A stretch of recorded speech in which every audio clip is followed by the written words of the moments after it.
جی السلام علیکم ورحمۃ اللہ وبرکاتہ۔ سامعین محترم، میں ہوں قاری محمد اظہر اور آپ دیکھ رہے ہیں میرا یوٹیوب چینل۔ آج ہم خواب کے اندر خوشبو یا بدبو کو دیکھنا یا سونگھنے کی تعبیر کو بیان کریں گے۔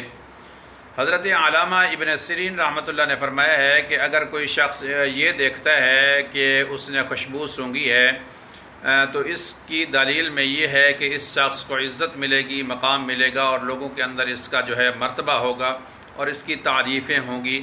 اگر کوئی شخص یہ دیکھتا ہے کہ اس نے بہت سی خوشبوئیں سونگھی ہیں تو پھر اس کی دلیل جو ہے وہ اچھی نہیں ہے۔ اس خواب کی تعبیر حضرت علامہ ابن سیرین رحمۃ اللہ نے لکھا ہے کہ اس شخص کی موت جو ہے قریب ہے، کیونکہ میت کے لیے بہت سی خوشبوئیں اور خوشبو کا ہونا اور لگانا اور عنود کا لگانا بہت زیادہ ضروری ہے۔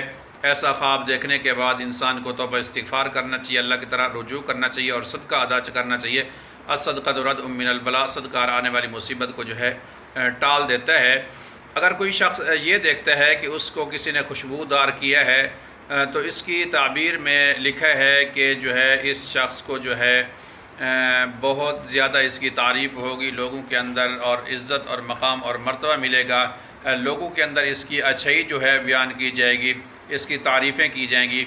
اور اگر کوئی شخص یہ دیکھتا ہے کہ وہ بدبودار ہوا ہے یا بدبو سونگھی ہے یا اس کو بدبودار کیا ہے تو اس کی تعبیر میں جو ہے لکھا ہے کہ اس شخص کو جو ہے بہت زیادہ نقصان ہوگا، اس کی لوگوں کے اندر برائیاں جو ہے سامنے آئیں گی، لوگ برائیاں کریں گی اور اس کی بدنامی پھیلے گی۔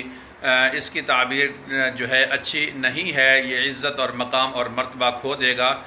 تو ایسا خواب دیکھنے کے بعد فوراً صدقہ ادا کریں۔ الصدقۃ ردع من البلاء، صدقہ ہر آنے والی مصیبت کو جو ہے ٹال دیتا ہے۔ اگر یہ میری ویڈیو اچھی لگے مجھے ضرور سپورٹ کریں۔ ملتے ہیں اگلی ویڈیو کے ساتھ۔ السلام علیکم ورحمۃ اللہ وبرکاتہ۔